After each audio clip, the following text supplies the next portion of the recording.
Ms. Haines, as we witnessed, and many of us, frankly, firsthand, on January 6th, a most serious threat to our democracy came from within.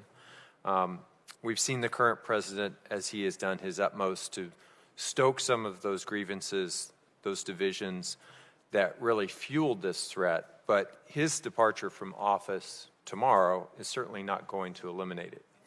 On December 8th, I wrote a letter along with a number of other senators to FBI Director Wray and also the acting director of DHS's Intelligence and Analysis Office, simply asking for a public written assessment of the threat that QAnon poses to our country. And we have not received a response to that letter. And I just wanted to ask you that if confirmed, if you would commit to simply working with the FBI and DHS's Intelligence and Analysis Office to provide us with a written assessment as requested.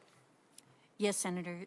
Thank you very much. I've seen the letter, and I absolutely, if confirmed, would work with the FBI and the Department of Homeland Security to get you an answer to that question. And I know, in particular, you ask about foreign influence operations and how those are affecting QAnon and how they're exacerbating and the message that's being provided and the misinformation. So I will. Would you expound a little bit on the question that Senator Warner asked you about the particular role of the IC with respect to domestic radicalized groups in the United States? For example, we have a very specific process internationally through the State Department to designate foreign terrorist organizations. We don't have any sort of process for domestic terrorist organizations. What are your thoughts on the proper role of the intelligence community in supporting law enforcement, the FBI in particular, Department of Homeland Security, with respect to threats to the homeland? Thank you, Senator. So obviously the intelligence community is focused on foreign intelligence and on foreign threats in effect. But there is, I think, a critical role that it can play and does play in supporting the work that's done by others, led by others in the government. So the FBI and the Department of Homeland Security obviously are critical and in the lead on much of this. But there are ways in which we can support, both by identifying where there are connections to international organizations, for example, and threats, to domestic threats, and also in just providing information about lessons learned for how organizations work internationally and to the FBI and to the Department of Homeland Security. And of course, through the National Counterterrorism Center, established in law, you gave it, in effect, a mandate that allows it to pull from domestic intelligence information holdings as well as foreign intelligence information holdings in order to be able to provide trends and reviews of issues that cross the seam, in effect, and make sure that those who are in the lead, such as the FBI and the Department of Homeland Security, have that information as they pursue these issues.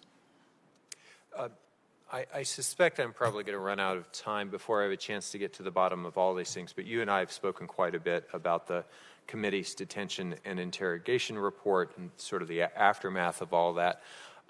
You wrote in your pre-hearing responses to questions about interrogation methods that even if a technique involving cruel, inhuman, or degrading treatment were determined to be effective, I would not endorse its use. Those are your words. I wanted to go a step further and just ask you to be very specific on whether you agree that the specific techniques that were used in that program, waterboarding, a number of other so-called enhanced interrogation techniques, were not effective.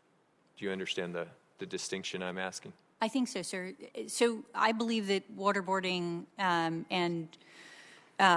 is, in fact, torture, constitutes torture under the law. And I do believe that all of those techniques, including techniques that involve cruel, inhuman, degrading treatment, are unlawful from both domestic and international perspective, and should not be engaged in, regardless, as I said, of whether or not they're effective. I don't. Sorry. One of the outcomes of our report was we found that these were not, in addition to being unlawful under current law, they weren't effective because people were so desperate to make things stop that they would tell us almost anything.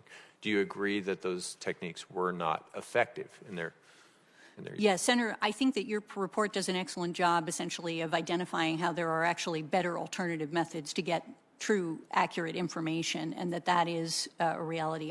My point was only to say that even if they were effective, from my perspective, I would not allow them to be engaged in. Thank you.